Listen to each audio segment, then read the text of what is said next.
men and women, both alike. But when guys come in here, when men come in here who are over 40, women who are over 40, who say they want to lose weight, and especially midsection. That's midsection, like everyone wants to lose weight here. We know that. And it's a priority for us to help you. But when we're talking about getting this better, improving your midsection, that's going to come with proper, like make sure we're following a good, healthy, rounded diet, but also with compound lifts.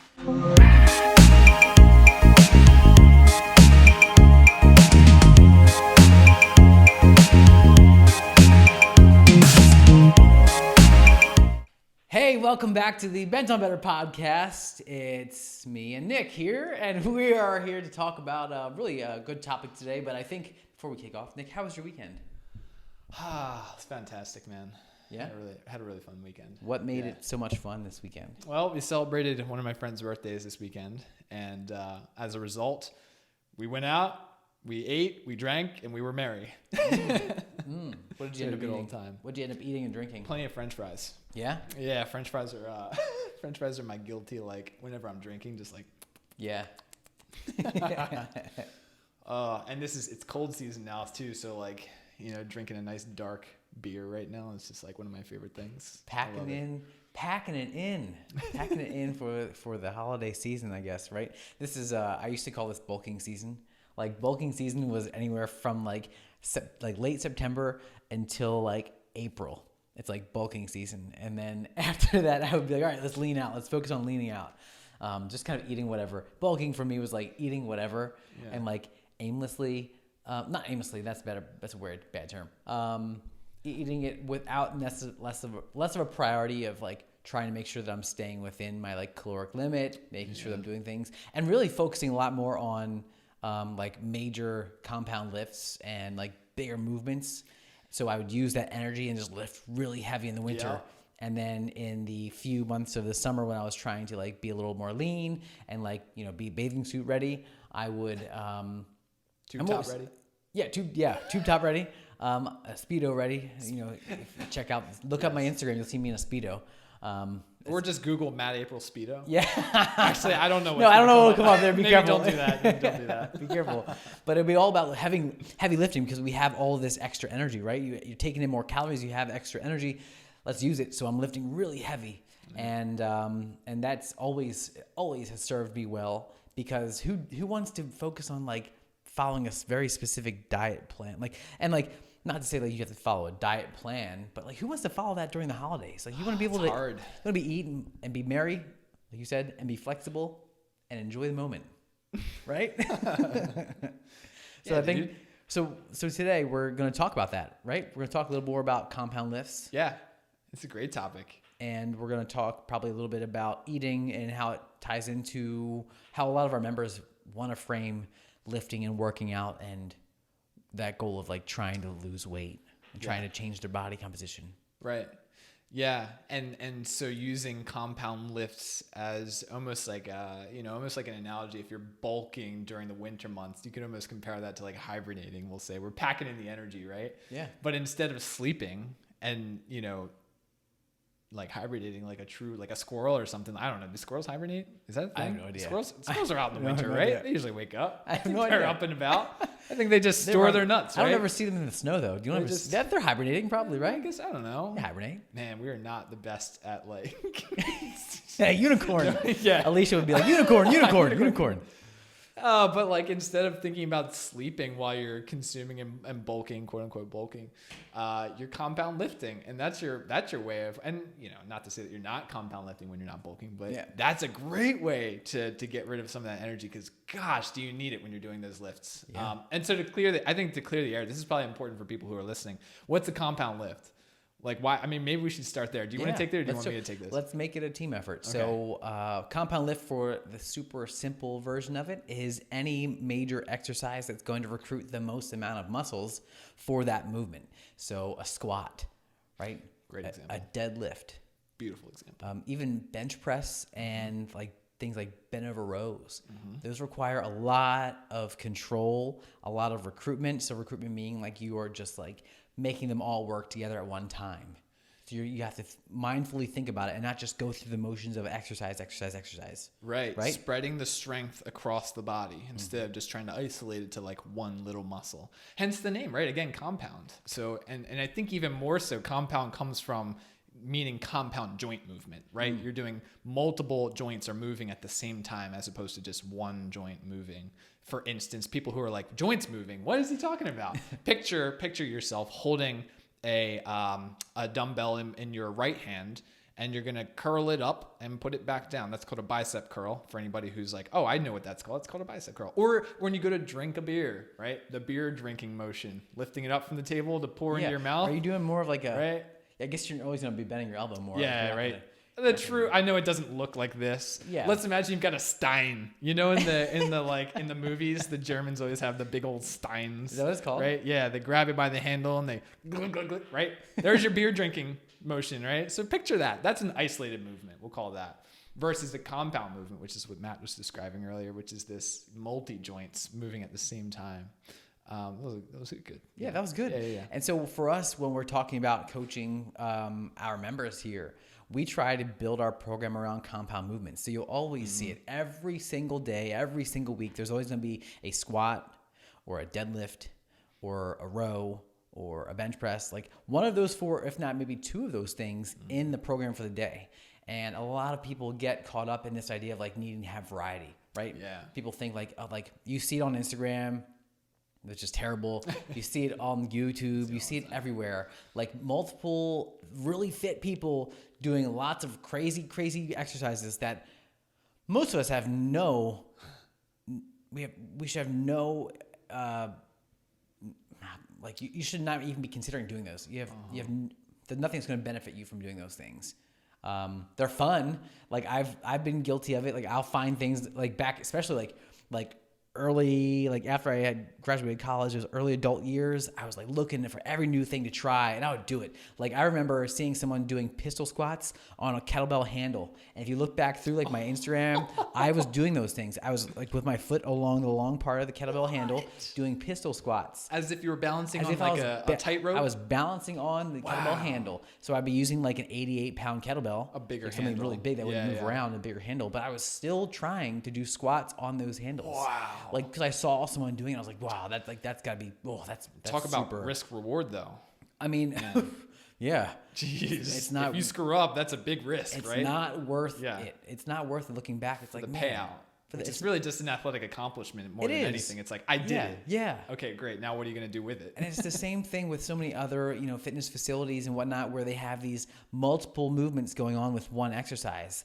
I think a really popular one that we don't do here, like, man, I don't think we've done it like in the entire year of 2021, maybe not even in the past 2 years, have we done burpees? Like that's not something burpees, I mean, our members probably are really happy that we don't do that, like, because there's no, like, we don't need to be doing burpees. Yeah. But you see these other boot camp places around here, everywhere, that are having their clients or their adult members or anybody, even their athletes. I mean, athletes set aside. Let's just talk about adults. Yeah. You don't need to be doing a burpee with a bicep curl and an overhead press and all these other things. Like, yeah, okay, you're going to burn a lot of calories, but like, you're also going to risk versus reward, right? Risk reward, man. Like is it really worth it? Or should we just really focus on like doing that really good squat and then doing a really good push up and then maybe doing a little hop? If we know we can expend the same amount of energy in those compound lifts versus the burpee, then I think it's a better idea to shoot for the safer, more functional option. How often in your everyday life are you doing a burpee? Right. Not to say that there's no time and place for it. I think you did a great job of saying, maybe there is a time and a place for that. And maybe you want to work up to that. Maybe we make that a goal for some folks. That's fine. You want to make it a goal to do a burpee? That's great. Sure. But accomplishing those other things first is really important. I agree. Yeah. Yeah. And it's got to be a priority for people. Like one of our main philosophies here at BentOnBetter is move well so you can move often, right? Yeah. So we're always telling people, like, let's do that really well. Let's back off. Like, how many times have we seen someone grab a weight that they, we love that ambition and we love it.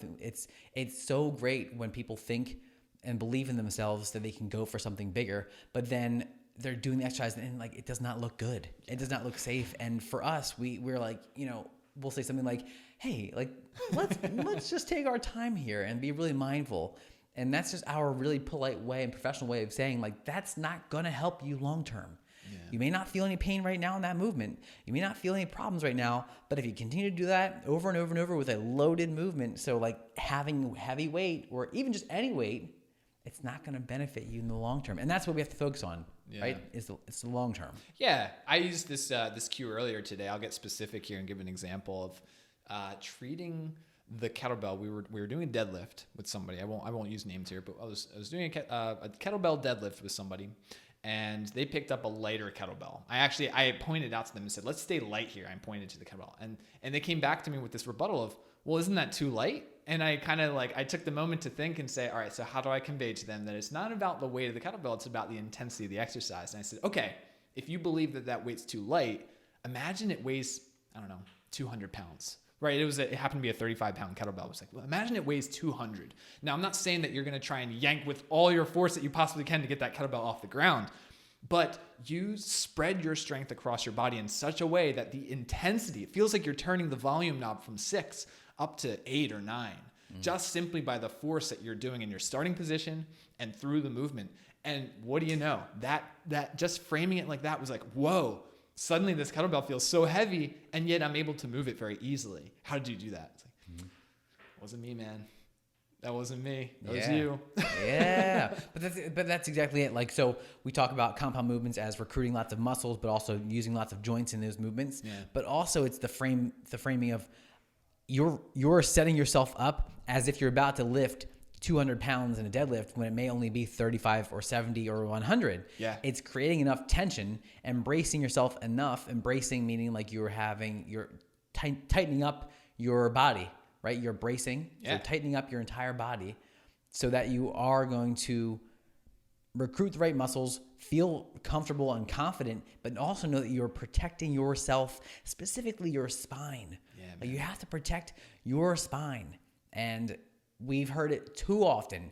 Too often do people come in here. Most people end up here. I mean, you know this, but I'm saying this for like everyone else listening too. But like most people come to us because they've worked out at other places.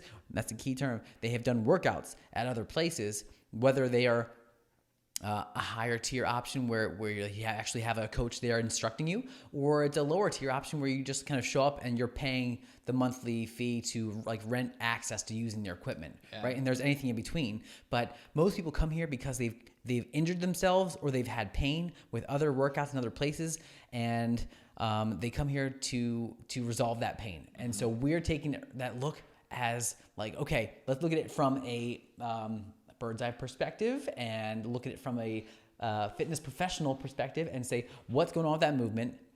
Let's identify those dysfunctions that are causing those pains. Let's make sure we're not doing those things again. Yeah. Trying to break those habits for a lot of our adults because they just want to fall back into it.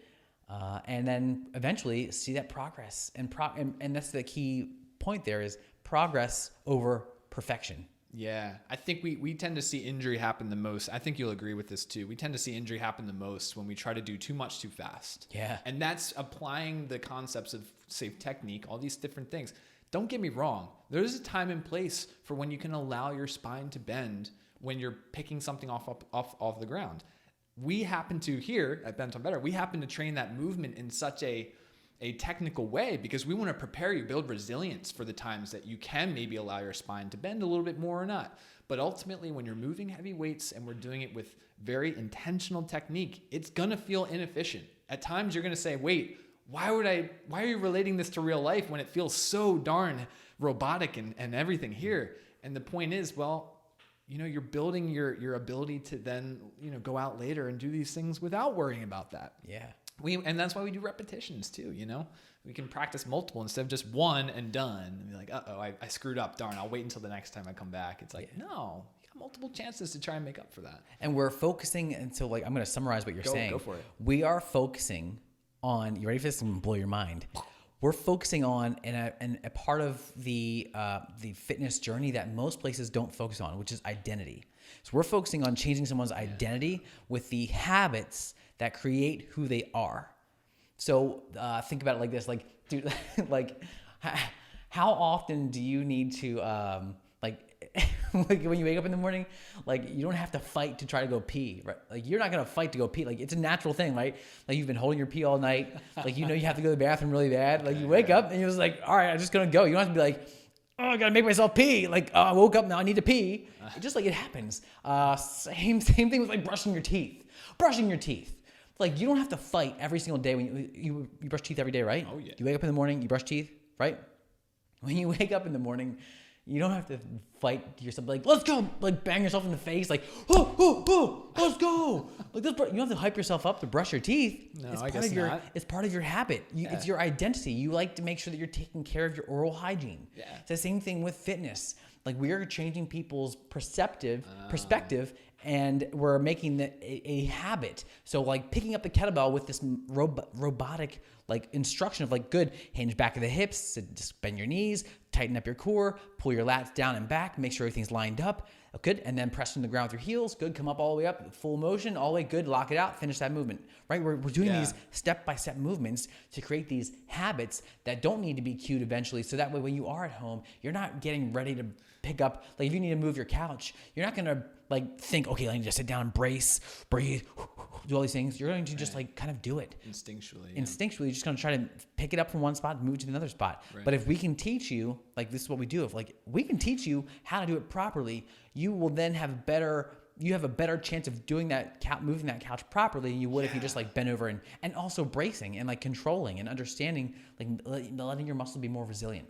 Beautiful. You know? Yeah. You painted that picture very well. Yeah. I was trying to figure out, I was like, where is this man Where talking about pee for? Yeah. All of a sudden talking about picking. Okay. I got to figure, hey, pee. And you know what's funny too? I think I'm addressing our members too when I say this. So if you're a BentOnBetter member and you're hearing me say this right now, you've been warned. The time for us as coaches to really like watch, even though we're watching you while you're doing your reps, and sometimes we're literally right next to you while you're doing these reps, right? More often than not, we're right next to you. Yeah.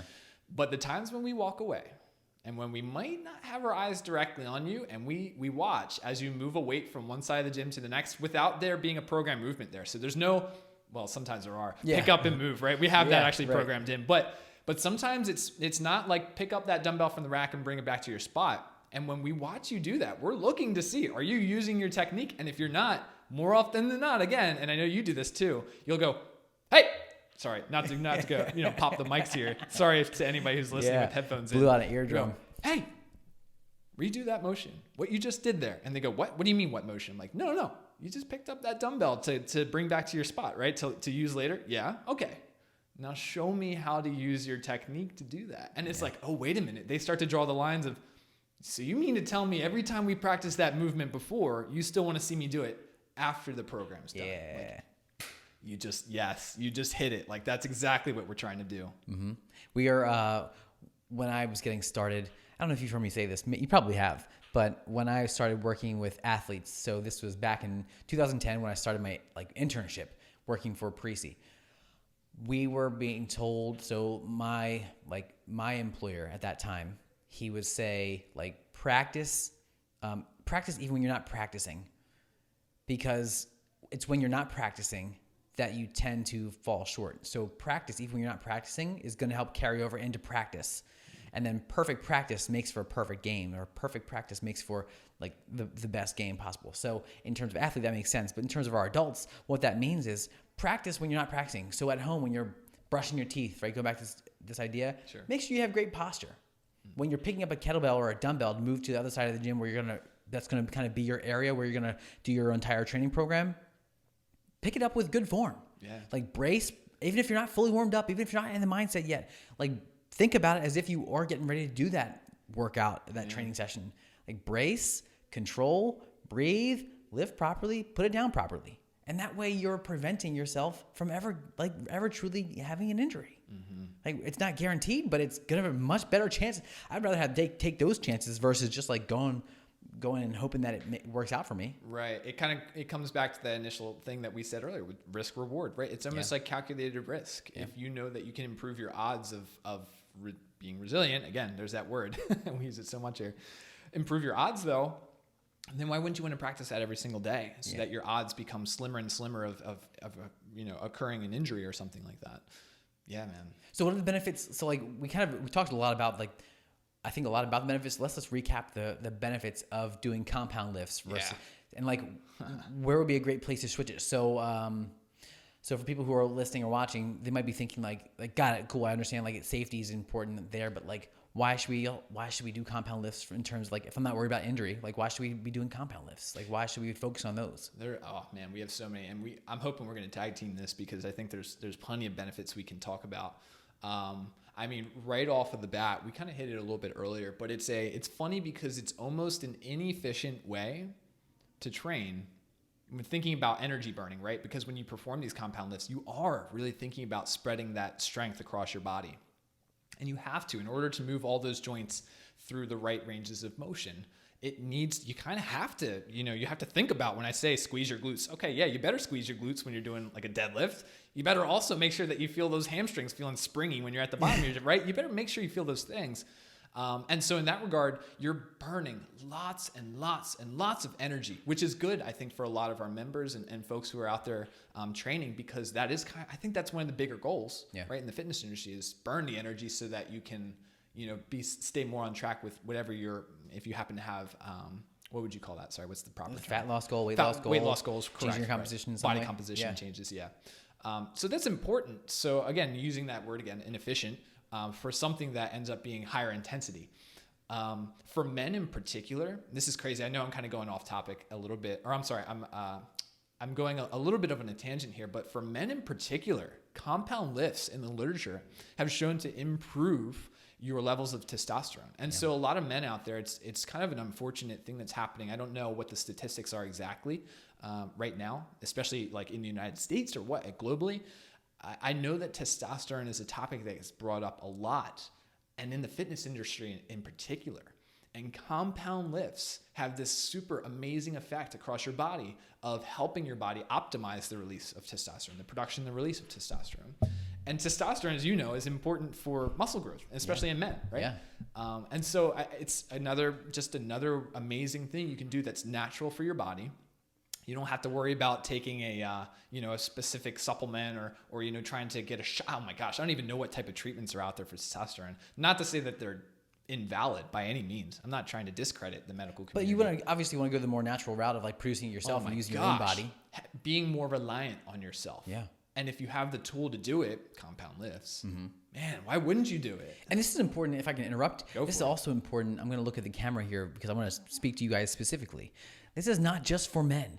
This is for women too. Right. Because women and men produce these hormones, and women and men both need muscle mass. So when we talk about muscle mass, we're saying like lean body mass or toning and tightening. So when you hear, if your goal is to be toned and tightened, we want to produce more lean body mass or just keep the muscle mass that we have. And a lot of women come in here having been working out for years or haven't worked out in years, but they used to do a lot of these like high intensity things or like circuit-based workouts or boot camps, and they've gotten hurt or they've been injured, and then they slow it down and they come in here and it's like way slower, and they have this mindset of like, I need to be moving, sweating. But I'm the perfect example. I'm a man who, it's hard to believe, but I'm a fully grown man who really, we talked about this in the past one, who really has, I've had self-image issues for a long time. I'm comfortable with who I am now. I'm confident in myself, but I've dealt with that a lot. And I struggle because I've always wanted to be bigger than I am and have more muscle. And the best way that I've seen it, and we talked about this in another podcast, is the best way I've seen it is by doing compound lifts. So going back to the beginning of this episode when we talked about doing these compound lifts because we're in bulking season, we're eating more. The coolest, best part about fitness and why I love fitness is because I love food. Like I love fitness because I love food, and I love food. Period. Like I just love eating. There's no unhealthy relationship there. I just love food. But I know that if I eat a lot, that I don't have to punish myself by going here and doing like multiple hours or high intensity workout sweaty workouts that need to be dripping and out of breath and just feel like I'm drained. No, that's completely wrong. Right. There's a time and place to be able to feel that way, and it should be very infrequent, but it can happen. But for us, we want to prioritize movement and strength. And so when I was talking about, I've lost 3 pounds of muscle mass in the past year. 3 pounds. That's a lot. To gain 3 pounds in a year is a huge feat, and it's rare. So for men and women, specifically specifically talking to our over 40 population. When testosterone production and hormone production tends to start to get off track, it decreases drastically actually after 40, men and women, both alike. But when guys come in here, when men come in here who are over 40, women who are over 40, who say they want to lose weight, and especially midsection. That's midsection, like everyone wants to lose weight here. We know that. And it's a priority for us to help you. And the best way to help you, we're going to get into it. And I think we should talk about a little bit about like eating too. Oh, totally. Yeah.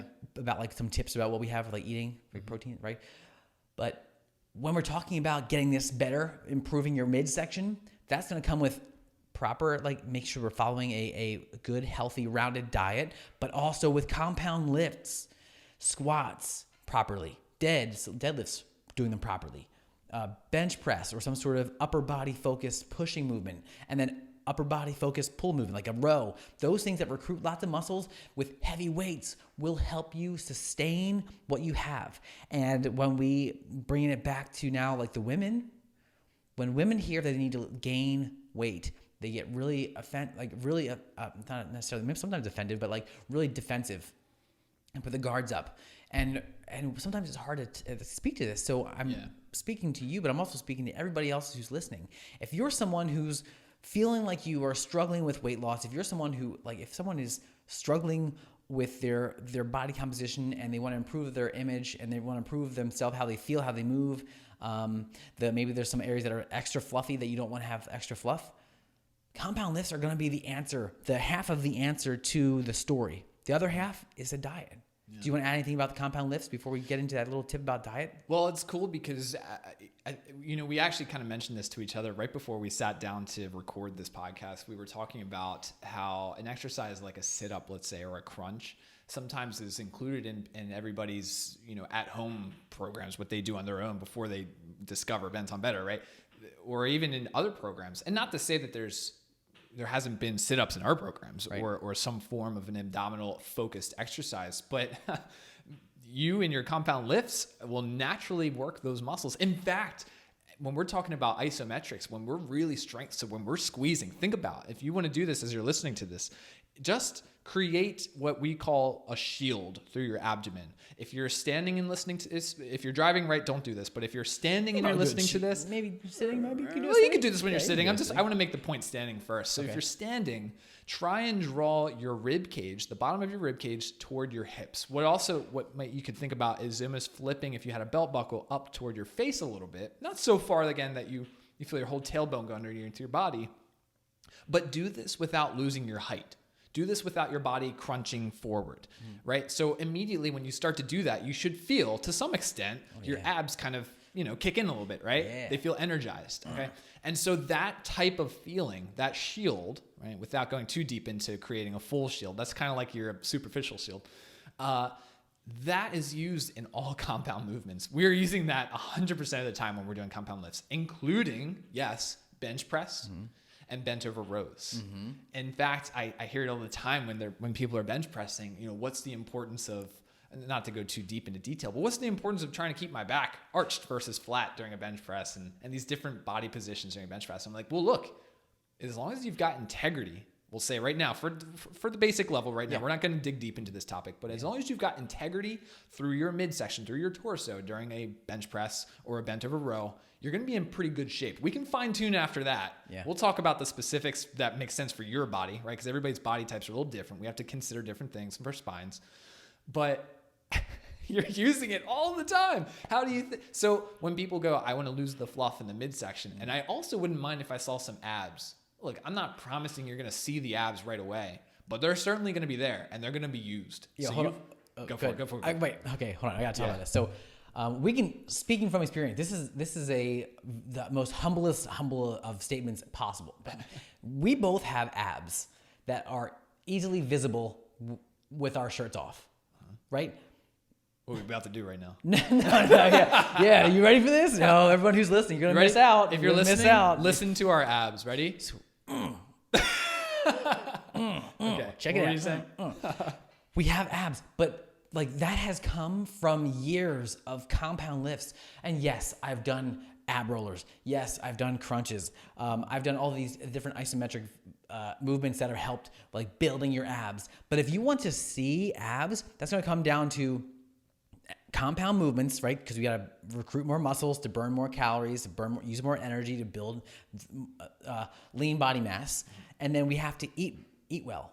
Everyone has abs. Everyone has them. You have them. You have them. Everyone has them. It's just a matter of seeing them. And the seeing them, but you probably heard this. You probably heard this. Like abs are made in the kitchen. Well, like no, abs are made in the gym, but abs are revealed in the kitchen. So you're building them with the exercises. So when we talk about like these, like yes, you can do crunches and you will build your abs, but you're only going to get those front like visual muscles. You're not going to get the strong core. And when I hear people tell me that they have a strong core because they do crunches. And then they do a deadlift, and I see like their back round out, and their legs shake, and there's nothing to do. Like, okay, I think that's time for us to realize that it's time to focus on your core. Yeah. So let's identify the core. Let's identify the core for people, especially people who aren't be able to see us. Yeah. So your core is from here to here, and if you're not looking at me on the video, not looking at us, right? Your core is basically from like your chest, like your lower beneath your chest, all the way to your hips.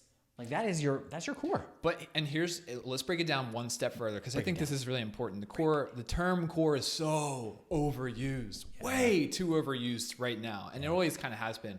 But if we let's simplify it, let's give it a definition. So let's say the core, if we're going to talk about it like that, is the collection of all of the muscles through your midsection, through your torso, that are supporting the integrity of your spine. And we'll bring an example up for that. The integrity of your spine and the integrity of your pelvic floor as well. And we can even say the top of like your diaphragm, right? We'll talk about that too. The entire mid portion of your body.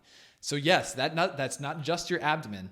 That's all of the muscles that surround that area. 360 degrees. 360 degrees. So when you say core, if you have the tenacity to come into BentOnBetter and tell me I have a strong core, you better be willing to tell me what you actually mean by core. You better define core to me. And I will say, oh, you either do or don't. Yeah. But I was saying the integrity of your spine, if you imagine, I think they're called cell phone towers, right? Big cell phone tower that stands up. They tend to have those big, what do they call cables that connect to them on the sides that keep them upright. Oh, yeah, right? yeah. Because the tower, it's a very tall tower, right? The wind blows, even though it's made of steel or whatever, it needs to have some kind of stability on the outside of it to keep it in place. Yeah. There you go. There's a really great example for your spine and the muscles that support your spine, Oh, right? that's good. So your spine is the cell tower. Right? Your spine is the cell tower. We'll use that in this instance. Yeah, in this analogy, okay. Right? And the muscles, including your abdomen, right? But including all those little pieces in your spine itself, the intraspinal muscles there. So your erectors, the little multifidi, like all those little guys that go into those grooves too. You've got little guys in there, and they need to know how to fire properly at the right times in an orchestrated manner. All of the muscles need to know how to work together. And so we use, like, again, not to keep going on this topic, but we use exercises all the time that help people identify their true core muscles. Like, for instance, dead bugs. Yeah. We do bird dogs. We do exercises. I think it's great. Let's just list those exercises so people who are at home who aren't here with us can also get benefit from that. So, like, what are the exercises that we recommend for someone to strengthen their core if compound lifts aren't the priority right now? Like, they want to just like focus on like strengthening your core. Yeah, identifying and strengthening their core and having a little bit of awareness in that area. Well, so like we mentioned, so the spine's involved here. The pelvis is connected to the spine, so it's also important to have some awareness over your pelvis. So I actually like to bring people into just lay down flat on your back, with your knees bent. Okay. And so just feet are flat? Yeah, feet are flat on the ground with your knees bent. You're just laying facing the ceiling there, right? And I like to have people just start with a little bit of awareness in their pelvis. So I actually cue them through tucking and untucking their pelvis. So how would you do that? What other cue would you give to do that? So I mentioned this earlier, the belt buckle trick. I heard this one, funny enough, I heard this from Molly like a year ago, and I love it. I use it all the time because it's so amazing. Because people are like, oh, I've done that. They know how to do it. They think about it. Yeah. But if you think about pulling your belly button inward and trying to tuck, if you can imagine you have a tail underneath your body, or squeezing the tail tight underneath your body, that's essentially flipping your belt buckle upward toward your face. So that's what we call a posterior pelvic tilt. And a lot of people, funny enough, they don't know how to do that. And that's kind of like the basis. Not that you have to be in full pelvic tilt when you're doing these movements, but you need to know what the position, the awareness over the position of your pelvis when you're trying to strengthen during compound lifts. Yeah. And so to bring it back, right, we would have somebody do some pelvic tilts. And then I'll usually progress it a step further and say, okay, let's try what's called a dead bug, or at least the beginning stage of a dead bug. Yeah, so I have them stay flat on their back. They bring their knees up into the air into what we call a 90-90. So they're going to stay in that same position we were in earlier. So laying flat on their back with their knees bent and feet flat on the ground. No. So if if you start there, okay. so let's say we're starting flat on the ground, laying on your back, knees are bent with the feet on the ground. Let's take a moment now to lift the knees up into the air. So you're removing your feet from the ground, and you're going to put them up into about a 90-degree bend. So if you were looking at you from the side, you'd see your knees are bent like a square, and your hips, the angle of your hips to your femur or your thighs is also a 90-degree angle. Okay. Okay. What do we do with our arms? So we have a few options for your arms, but let's just say right now, let's keep it more toward like the classic dead bug. So let's throw the arms up in the air, straight up toward the ceiling. Now, I think a big thing to note here for people is, especially people who have who work at a desk for a long period of time, or who have a long commute and they're in the car a lot, is we want to shrug up or they want to pull their shoulders forward. So one of the cues we give would be pushing in that same position while you're still there. Push your hands against the ground so you can feel your back firing and primed, and then while keeping your shoulders against the ground, bring your arms out in front, right? Beautiful. I love that. That's a great setup for that. So that's, if you're listening to this and you're following along, maybe you're driving, maybe you want to pause this and come back to this later when you're done driving. It's a great technique. Yeah. You start there, and even further, I'll go one step further. When you press your hands into the ground to initiate that posterior chain firing, reach your middle fingers down with it toward your heels. Oh. So you're not only retracting, but you're also pulling. You're getting that, we call that anti-shrug. Yeah, you're kind of pulling those lats into place. And then when you pull your arms up, you're going to feel like you're kind of squeezing the backside of your armpit down against the armpit. It's nice. It's almost like squeezing an orange in your armpit, or like a clementine back there and trying to squeeze it for juice. Or like making fart noises with your same idea. Armpit farts the best. So we've got the setup. And so now what we like to do a lot as coaches here is we'll slide our hand, with the permission of the person who's down there, we'll slide our hand underneath their lower back, and we'll help them draw some awareness to that area, again, with the pelvic tilts. But more importantly, like I referred to earlier when we were bench pressing, we were talking about bench pressing, creating integrity. So you get into that position, but you learn how to orchestrate those muscles to keep yourself in that position. And then guess what? We ask you to breathe. Crazy, right? Crazy. We sound ridiculous here, right? Yeah. But we ask you to breathe because, again, I think it's such a, we take it for granted, us as trainers, as coaches, knowing how to do these things. But sometimes we got to bring ourselves back to day one and go, wow, I remember when I was asked to do this, I held my breath and my face turned purple. Yeah. Right? You're like, I'm just trying so hard to keep my flat back against this guy's hand because he told me it's a cockroach and I'm trying to squish the cockroach, you know? Yeah. So that's a really great exercise. I know we kind of walked through that a little quickly and broke it up a little bit, but like, that's a great exercise to help develop some awareness over, again, if we're using that term core. Yeah. Because you're getting all those elements in there. And then we'll turn that into how can we keep that integrity and move the limbs? Yeah. Because when you deadlift, you have to know how to orchestrate your core bracing muscles and move the limbs. And if we can't even do that in dead bug, I don't think we really have a whole lot of business getting too much into the deadlift. Maybe we can start very, body weight or something, but let's not try and dig too deep into going for that 200-pound kettlebell right off the bat. That's key. That's a key there. And like for a lot of people listening, especially our members, we're going to speak directly to our members because too often do we get caught up in the idea of like, we have to see progress in our strength. We have to see progress in our strength. But if your strength is only, it is a finite amount, right? Not only in terms of the energy, but like you're only as strong as you push yourself, but also like you're only as strong as you are strong. Yeah. And what happens there, and I'm using myself in this example, I don't know about now because I've been running and lost 3 pounds of muscle, but for a long period of time, I've always been very, very strong because I can lift. I'm an athlete. We talked about this in another episode, like overcompensating as an athlete. Like we're really good at that. So as a powerlifting athlete, I've overcompensated a lot. I would just power through, and my form was good. My form was good to actually pass the powerlifting measures. You have to have 3 coaches, like all 3 officials say like it was cleared. Yeah. Or at least 2 of the 3. And I got all 3, every single lift, every single squat, bench press, and deadlift. And so and people who don't know, powerlifting, the sport of powerlifting is the goal is to move as much weight as possible. That's literally the goal. It's a pretty blanket statement, yeah. Move as much weight as possible and make sure that the referees, the officials say that it was a cleared lift. Yeah. within the parameters of the powerlifting. So for me, I was able to, so at 165 pounds, I was able to deadlift 430 pounds. That's more than double my, like, that's a lot of, like, 2 point something times my body weight. Right. So even though it was one rep, the catch there is when we then broke down my strength into stability, my stability was lacking. And because of my stability lacking, and stability comes from your core, talking about our core, because I didn't have a great enough stability through my movement, I was limited with my strength. My strength had a peak that could only be hit because of how strong I was, and my stability didn't actually help me. So for us as coaches here at BentOnBetter, but also for you as a member, if you're listening, and if you're not a member, you're anywhere else, take your ego out of it and look at this from a long-term sustainable idea.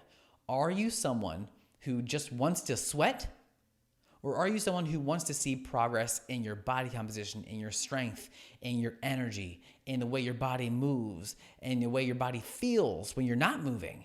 All those different components. And less instances of injury, right? And less instances of injury all prevention. Those options. It's so important to look at it from a movement and core bracing, core awareness, core engaging exercise versus just a workout. And that's why here at BentOnBetter, we will always prioritize compound lifts and compound movements and stability and mobility and a foundation for your fitness over just getting a sweaty workout. Yeah. Right? Yeah. Yeah. Those other components can be sprinkled in. The bicep curl we talked about earlier, they can be sprinkled in. But by far and large, the compound lifts is what we need. It's what we need more of. Yeah. Yeah. I think it's good, man. I think we're pretty good here. So if you're hanging out with us still and you wouldn't mind doing us a favor, head over to anywhere, wherever you're listening to this, and just hit the subscribe button. If you had a moment, if you're driving, please don't do it while you're driving, but give us a thumbs up. If you're watching this anywhere, leave us a 5-star rating. It would be really helpful. And if you do believe that we deserve it, give us a review. Let us know what you enjoyed. Let us know in the comment section if you're watching this on a video. What was your favorite part? What did you enjoy the most? What did you get from this? What value? Or maybe what struggles are you dealing with right now? We want to hear these things. We want to know what we should be talking about and what we should be covering in these episodes. Although I love spending time with Nick, I love helping people more. And I love helping, maybe not more, but just as much. I was going to say, watch your words. Yeah, I love spending time with you, and I love helping people more. So we're going to wrap this one up here, and we'll just see you guys next time, yeah? Sound good? Yeah, all right. Cool. See ya.